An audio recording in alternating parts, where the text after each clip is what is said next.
Hi friends, எல்லோரும் எப்படி இருக்கீங்க? நானும் சுவையான சமையலுங்கிற என்னோடய சேனல் பார்க்குற எல்லாருக்கும் வணக்கம்.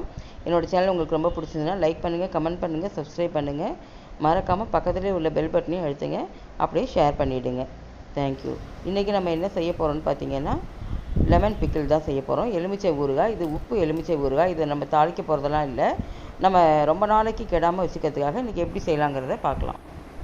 நம்ம ஒரு 15 எலுமிச்சம்பழம் போல் எடுத்துக்கலாம். 15 20 எலுமிச்சம்பழம் நான் எடுத்துக்கிறேன்.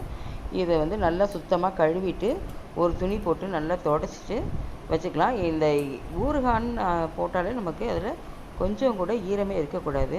அதனால் நல்லா ஒரு டவல் வச்சு சுத்தமாக ஒவ்வொரு எலுமிச்சம்பழமாக நல்லா துடைச்சி எடுத்துக்கலாம். அப்போ தான் இது ரொம்ப நாள் கெடாமல் இருக்கும். இதுக்கு ஒன்றும் வேறு எதுவுமே தேவையில்லை, உப்பு மட்டும்தான் தேவை.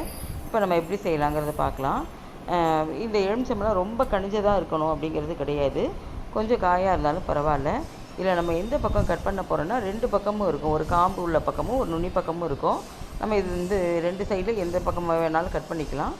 அது ஃபுல்லாக கட் பண்ணாமல் நம்ம 4ஆக ஸ்ப்ளிட் பண்ணி தான் வைக்க போகிறோம். அதுக்குள்ளே நம்ம உப்பள்ளி வைக்க போகிறோம். அதனால் இதே மாதிரி கட் பண்ணிக்கலாம். இப்போ இந்த நம்ம எலுமிச்சம்பழம் வந்து 4ஆக வகுந்துருக்கோம். இது உள்ளர வந்து நம்ம உப்பள்ளி வைக்க போகிறோம். இது நல்லா எந்த அளவுக்கு கொள்ளுதோ உப்பு அந்த அளவுக்கு நம்ம வச்சிடலாம். அதில் நல்லா ஃபில் பண்ணணும். உப்பை வச்சுட்டு அப்படியே நேராக எந்த பாத்திரத்தில் வைக்கிறோமோ அந்த பாத்திரத்தில் அப்படியே நேராக வச்சுக்கணும். சாயாமல் ஸ்ட்ரைட்டாக அப்படியே அடுக்கி வச்சிடலாம். இந்த எலுமிச்சம்பழத்தை குறுக்கெல்லாம் கட் பண்ணக்கூடாது.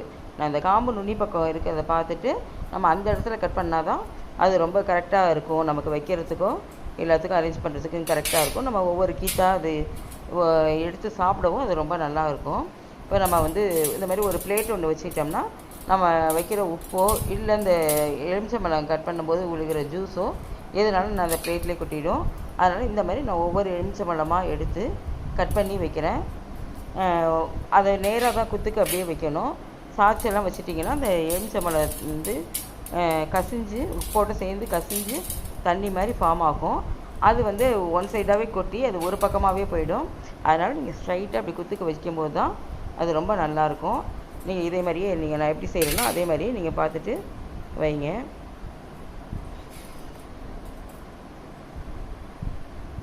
இதில் வந்து கொஞ்சம் நல்ல பழமாக இருக்கணுங்கிற அவசியம் இல்லை. கொஞ்சம் காயும் பழமாக இருக்கும்போது ரொம்ப நல்லாயிருக்கும். அந்த தோல் கொஞ்சம் அழுத்தமாக இருக்கும்போது ரொம்ப நாளைக்கு வரும்போது ரொம்ப நல்லாயிருக்கும் அந்த ஊறுகாய்.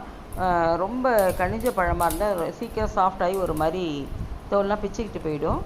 இப்படி வைக்கும்போது ரொம்ப நல்லாயிருக்கும். இப்போ எல்லா எலுமிச்சம்பழமும் நான் கட் பண்ணி வச்சு இப்போ எல்லாத்தையும் நம்ம அழகாக ஒரே மாதிரி நல்லா நம்ம கட் பண்ண பக்கம் மேல் பக்கம் இருக்கிற மாதிரி நம்ம வச்சுருக்கோம். அது நிறைய உப்பும் அள்ளி வச்சுருக்கோம். அப்படியே நம்ம நல்லா அப்படியே ஒன்றோட ஒன்று இடிக்காத அளவுக்கு வச்சுட்டு ஒரு துணியை போட்டு நல்லா கட்டி ஒரு 3 நாளைக்கு நம்ம அதை எடுக்கவே வேண்டாம், அப்படியே மூடி வச்சிடலாம்.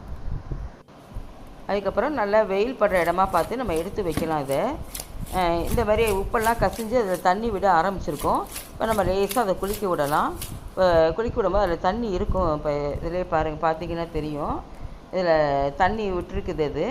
இதை வந்து நம்ம டெய்லி வெயில் எடுத்து வைக்கணும். நல்லா அந்த தண்ணியெல்லாம் வற்றுற அளவுக்கு நம்ம டெய்லி வெயில் எடுத்து வைக்கணும். இது வெயில் இல்லாத நாள்லேயும் போடலாம், ஒன்றும் இது கிடையாது. அது ரொம்ப நாளைக்கு வீணாக போகாமல் நல்லாயிருக்கும். ஆனால் தண்ணி இல்லாமல் சுத்தமாக நம்ம துடைச்சிட்டு ஊறுகாய் போட ஆரம்பிக்கணும். இப்போ வந்து நம்ம நல்ல ஒரு தூசியெல்லாம் படாமல் இருக்கிறதுக்கு ஒரு துணியை கட்டி 3 நாளைக்கு அப்புறம் நான் வெயிலில் வச்சுருக்கேன். இந்த பாருங்கள், இப்போ பார்த்தீங்கன்னா தெரியும் நல்லா தண்ணி நிற்கிது. இந்த தண்ணியிலேயே இந்த எலுமிச்சம்பழம் ஊறி அந்த தோலெல்லாம் நல்லா சாஃப்டாகும். அதனால் நம்ம டெய்லி வைக்கணும். இது நல்ல ஜெல் ஃபார்முக்கு வரும் அந்த தண்ணி. அது வரைக்கும் நம்ம டெய்லி எடுத்து வெயிலில் வைக்கலாம். நல்லா துணியை போட்டு மூடி தூசி விழுகாமல் வச்சிடணும். இந்த மாதிரி நம்ம ஒவ்வொரு நாளும் எடுத்து வைக்கும்போது ரொம்ப ரெடி ஆகிடும். இது வந்து நான் போன வருஷம் போட்ட ஊறுகாய். பாருங்கள், நல்ல கலர்லாம் மாறி புளி மாதிரி வந்துடுச்சு. இது நம்ம இத்தினோண்டு எடுத்து நம்ம நல்ல சாதத்துக்கு, மோர் சாதத்துக்கோ சாம்பார் சாதத்துக்கோ தொட்டு சாப்பிட்டா ரொம்ப சூப்பராக இருக்கும். இப்போ நமக்கு ரெடியான ஊறுகாயை எடுத்து நம்ம இப்போ ஒரு பாட்டிலில் போட்டு வச்சிடலாம். அவ்வளோதான், நமக்கு சூப்பரான ஊறுகாய் ரெடி. இது வந்து எவ்வளோ நாள்னாலும் வீணாக போகாமல் அப்படியே இருக்கும். நம்ம வேணுங்கும்போது அதில் கொஞ்சமாக எடுத்து நம்ம தாளிச்சுக்கலாம். தாளித்து தான் சாப்பிடணுன்னு விருப்பம் உள்ளவங்க அந்த மாதிரி நம்ம தாளிச்சுக்கலாம். இது வந்து நம்ம தாளிக்காமலே நான் இப்போ எடுத்து வைக்கிறேன். எனக்கு எப்போ தேவையோ அப்போக்கப்போ கொஞ்சம் கொஞ்சமாக எடுத்து நான் தாளிச்சுக்குவேன். இன்றைக்கி எடுத்து ஸ்டோர் பண்ணி வைக்க போகிறேன். பாருங்கள், இதே மாதிரி நீங்களும் செஞ்சு பாருங்கள் உங்கள் வீட்டில். இதே மாதிரி நீங்களும் உங்கள் வீட்டில் ஊறுகாய் செஞ்சு பாருங்கள். செஞ்சு பார்த்து எப்படி இருந்ததுன்னு எனக்கு கமெண்ட்டில் சொல்லுங்கள். தேங்க்யூ. இதே மாதிரி என்னோடய மற்ற வீடியோஸையும் பாருங்கள். உங்களுக்கு ரொம்ப பிடிச்சிருந்ததுன்னா என் சேனல் சப்ஸ்கிரைப் பண்ணி லைக் பண்ணி ஷேர் பண்ணுங்கள். பக்கத்தில் இருக்க பெல் பட்டனை அழுத்தினீங்கன்னா நான் போடுற வீடியோவோட நோட்டிஃபிகேஷன் உங்களுக்கு உடனே வரும். பாருங்கள் எவ்வளோ ஜூஸியான எலுமிச்சை ஊறுகாய் ரெடி ஆயிடுச்சு. இது ரொம்ப நல்லாயிருக்கும். இந்த வாசனையே நம்மளை பசியை தூண்டக்கூடிய அளவுக்கு இருக்கும்.